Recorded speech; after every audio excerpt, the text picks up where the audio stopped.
Segurança pública, dever do Estado, direito e responsabilidade de todos, é exercida para a preservação da ordem pública e da incolumidade das pessoas e do patrimônio. Esse é o caput do artigo 144 da Constituição Federal, que no seu artigo 5º garante aos brasileiros e estrangeiros residentes no Brasil a inviolabilidade do direito à vida, à liberdade, à igualdade, à segurança e à propriedade. Apesar dessas garantias, o medo e a insegurança tomam conta da população brasileira e o número de mortes violentas intencionais no país chegou a mais de 63 mil em 2017. Uma proposta de emenda à Constituição visa destinar obrigatoriamente uma parte do orçamento público para investimentos na área de segurança.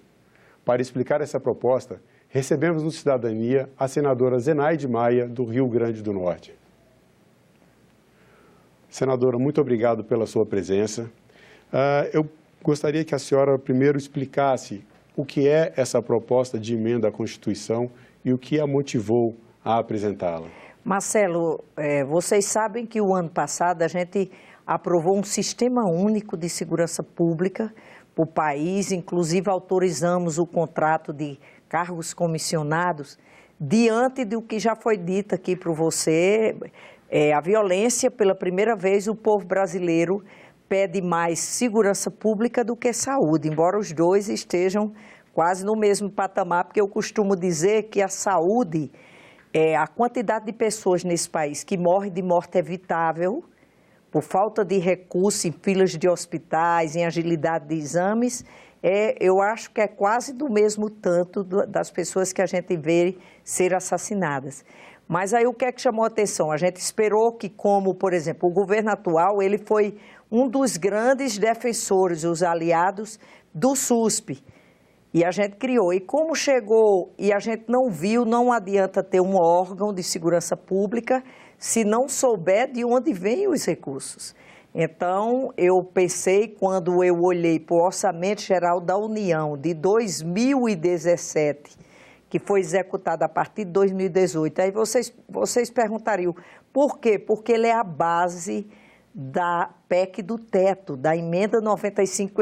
Esse orçamento está congelado por 20 anos. Uhum. E a gente sabe que uma grande parte dos nossos parlamentares, senadores e deputados federais e o próprio presidente eleito, eles trabalharam muito em cima da insegurança pública, prometendo isso. Então, eu coloquei uma PEC, que é um projeto de emenda à Constituição, de número 44, que tem uma obrigatoriedade do governo federal destinar, começando com no mínimo 1% da receita corrente líquida e havendo um aumento progressivo de 0,5% ao ano até 2,5%.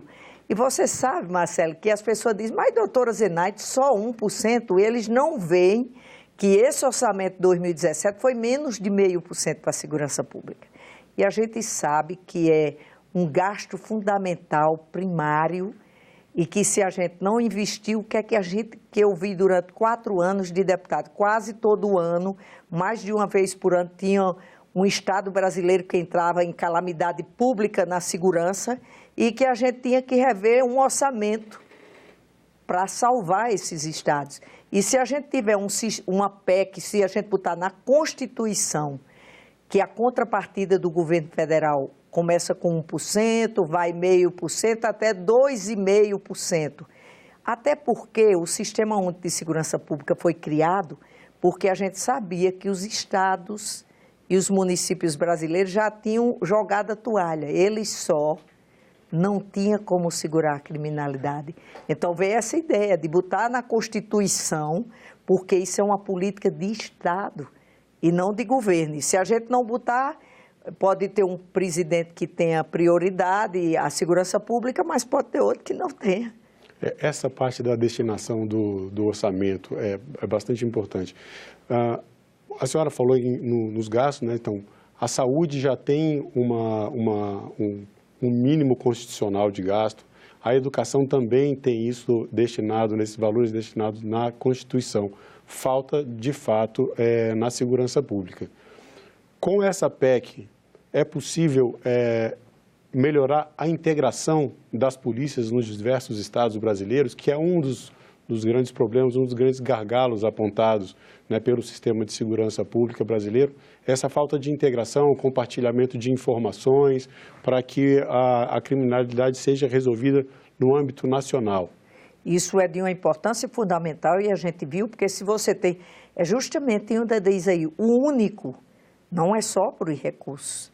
Se você tem um sistema único de segurança pública, a gente tem o exemplo da saúde, por exemplo, o município pactua com o Estado com o governo federal, para você não ficar sobrepondo o mesmo trabalho e ninguém se entendendo. Essa convergência só vai haver se o sistema único de segurança pública funcionar.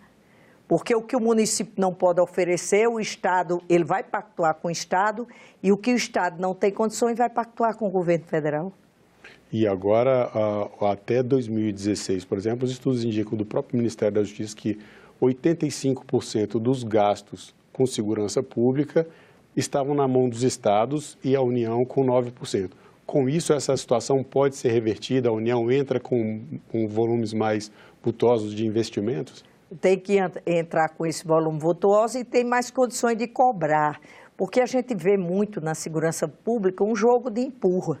Por exemplo, a prefeitura, que não tem nenhuma responsabilidade, mas a grande maioria das prefeituras médias, do município médios e grandes, já tem uma guarda municipal que seria uma coisa que não precisava ser armada, mais para ver escolas, o patrimônio do município, mas que já estão atuando, porque, eu cito o exemplo do meu estado, a gente tem menos de 50% dos policiais civis e militares que é necessário pelas regras.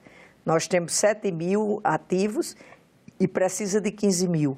E os estados, chama atenção porque os estados não estão conseguindo pagar os seus trabalhadores, a maioria dos estados, nem de segurança, nem os outros. E tem um detalhe, na hora que você bota como o Sistema Único de Saúde é o plano de saúde mais completo do mundo.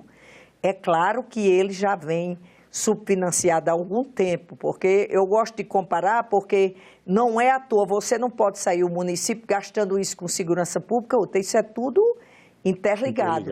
O serviço que é de responsabilidade do município, o que é de responsabilidade das 3 instâncias, do Estado e do governo federal. E isso facilita, porque não fica o município fazendo um serviço, o Estado fazendo o mesmo serviço isolado e o governo federal mesmo.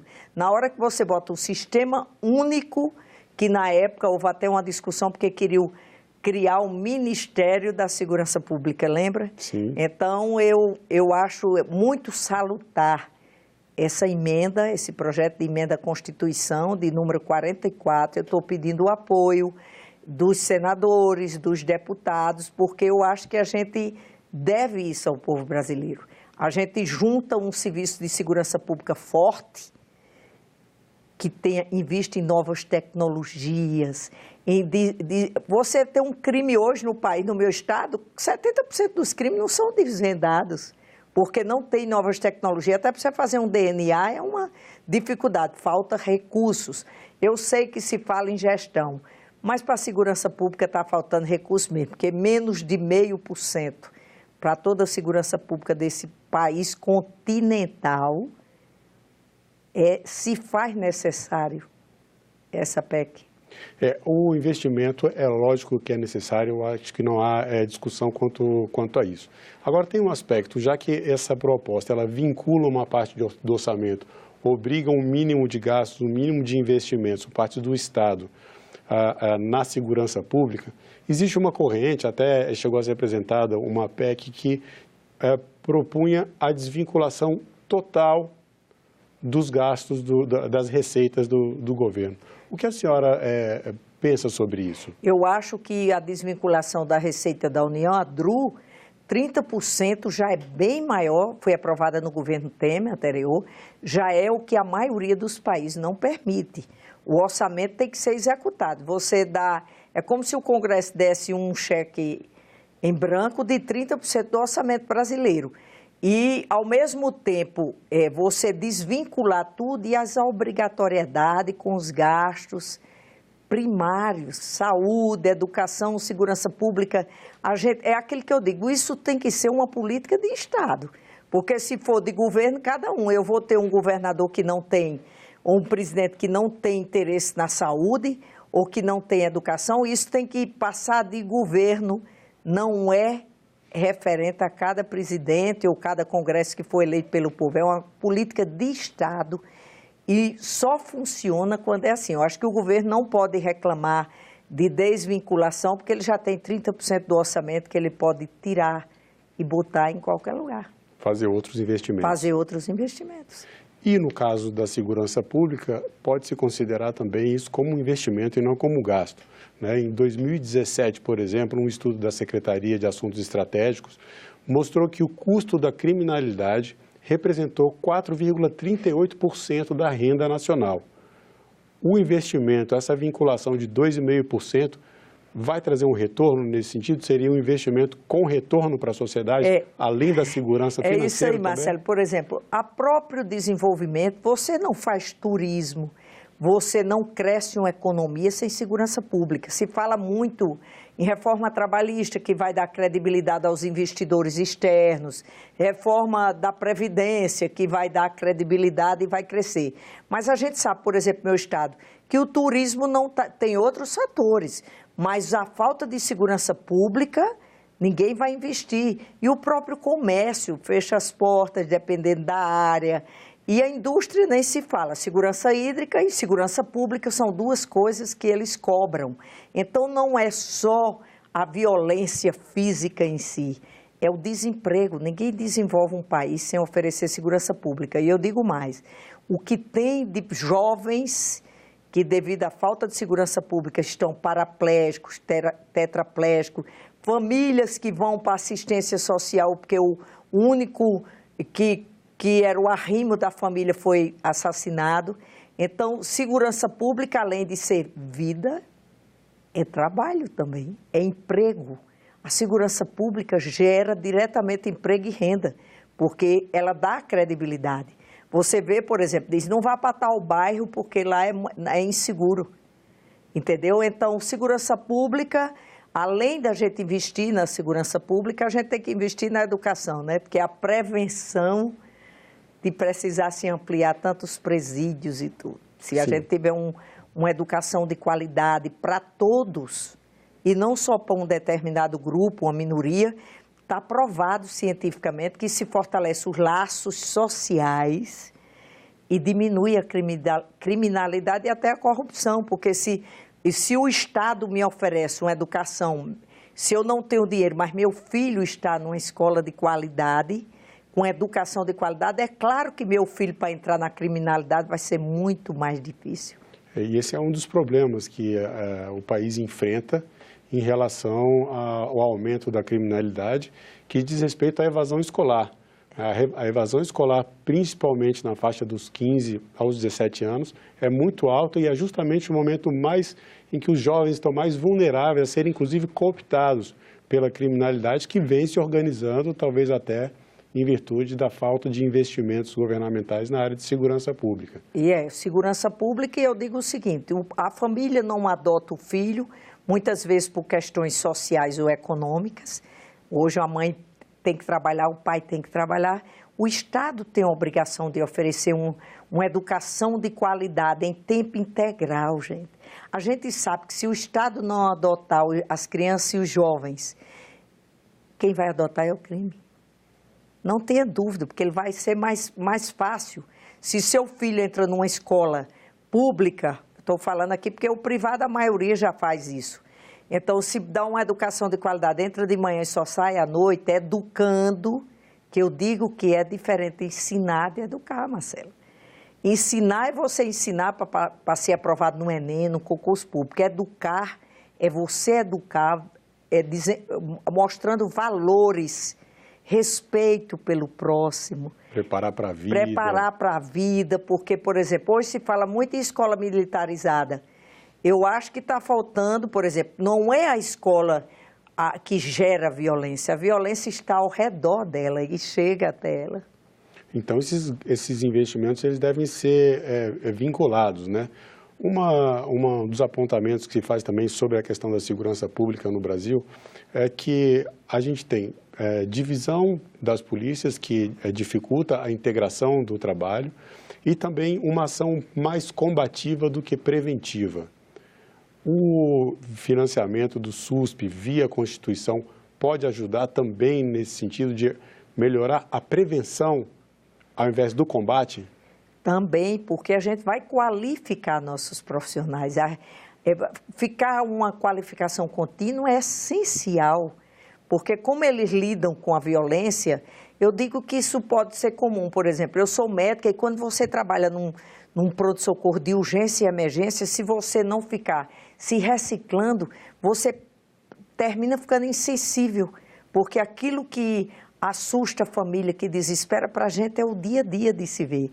Então, a reciclagem dos profissionais, oferecer condições de trabalho, oferecer novas tecnologias, porque hoje se sabe que não é só com arma e muita arma na rua, se sabe que a inteligência Sim. é importante, inclusive para o crime organizado. Porque o que fez a gente pensar no Sistema Único de Segurança Pública? É que a violência é nacional, não está restrita a determinado local. Esse pessoal que comanda o crime, eles dão ordem para qualquer coisa em qualquer estado do país. Eles usam as tecnologias. E usam as tecnologias a favor deles, usam os jovens. A gente vê, mas os jovens é quem mais são assassinados. Os jovens até 25 anos é assustador. O número de jovens, que eu prefiro não dizer que eles são culpados, porque não é tão simples assim.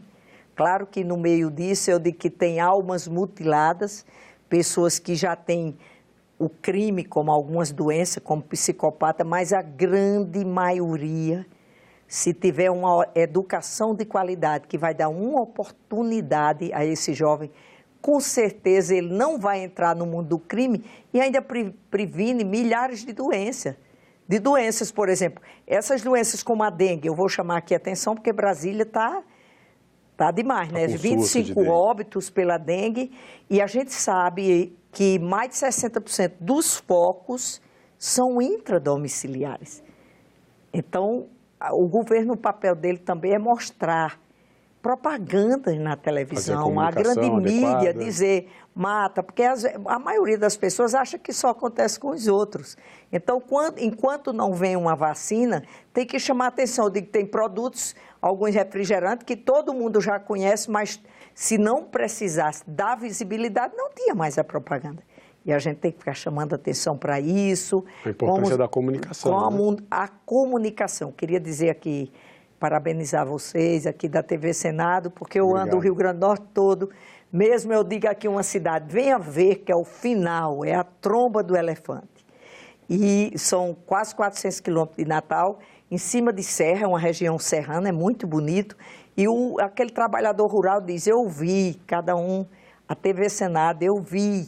Então, a mídia tem um poder muito grande, porque informação é poder. Informação é tanto poder que eu costumo dizer assim, não investir em ciência, o que é ciência? É conhecimento científico e tecnologia é a única maneira de se ter uma democracia. As pessoas me perguntam, eu digo, por quê? O ditador, geralmente, ele acha que ele é o único que tem um conhecimento, ele é o poder. E só quem quebra isso é a ciência, porque prova que não é por aí. Então, vocês têm um papel fundamental nisso aí.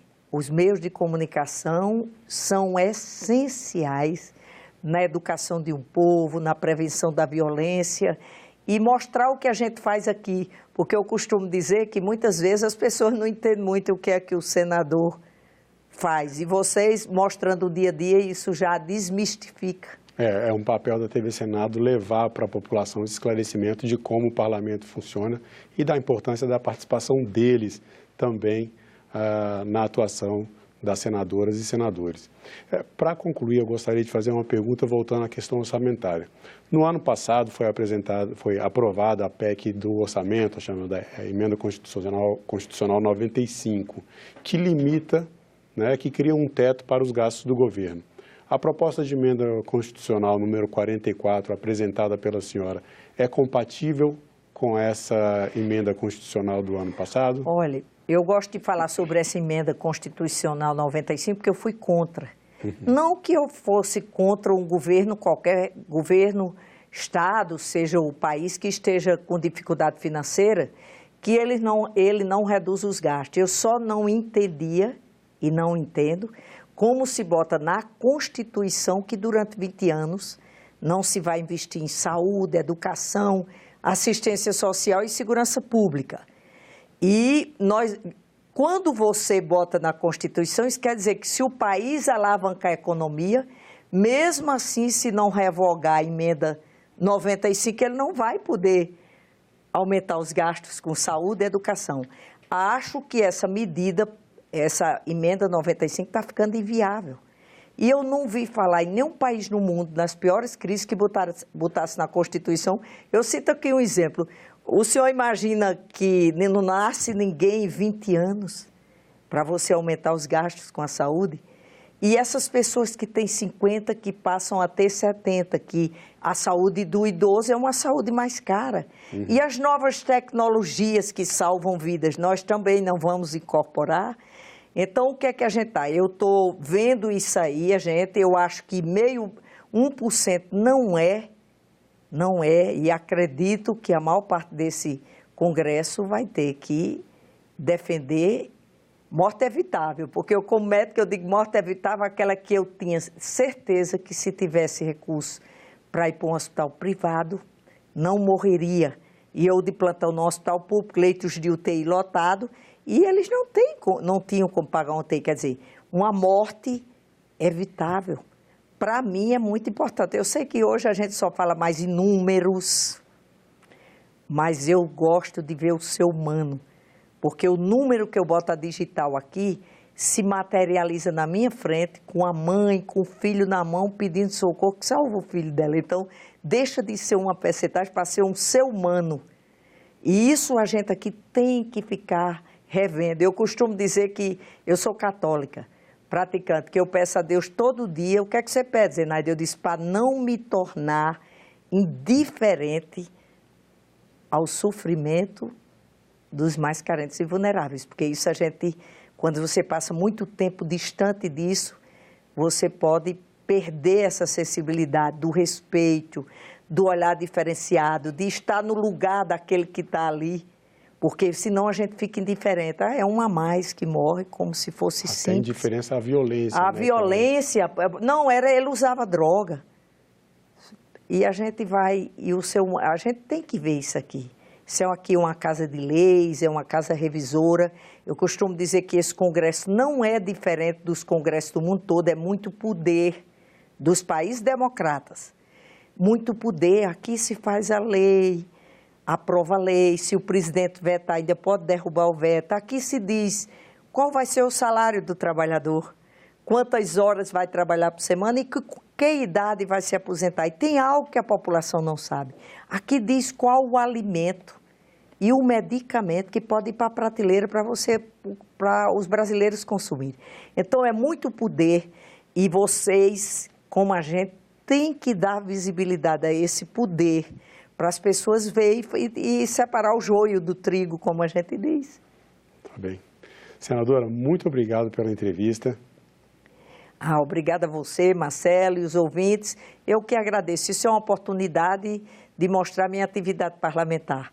Então, isso para mim, essa emenda 44, o projeto de emenda à Constituição, ela é uma bandeira, não é só um projeto de emenda. É uma bandeira de salvar vidas, de gerar emprego e renda, esse lado que a gente muitas vezes não vê. Tá certo. Muito obrigado mais uma vez. E muito obrigado também a você que nos assistiu. Para rever essa entrevista, acesse a página da TV Senado na internet, senado.leg.br/TV, ou o canal da TV Senado no YouTube. E para fazer algum comentário, crítica ou sugestão, ligue para 0800 61 2211. Obrigado pela sua atenção e até o próximo Cidadania.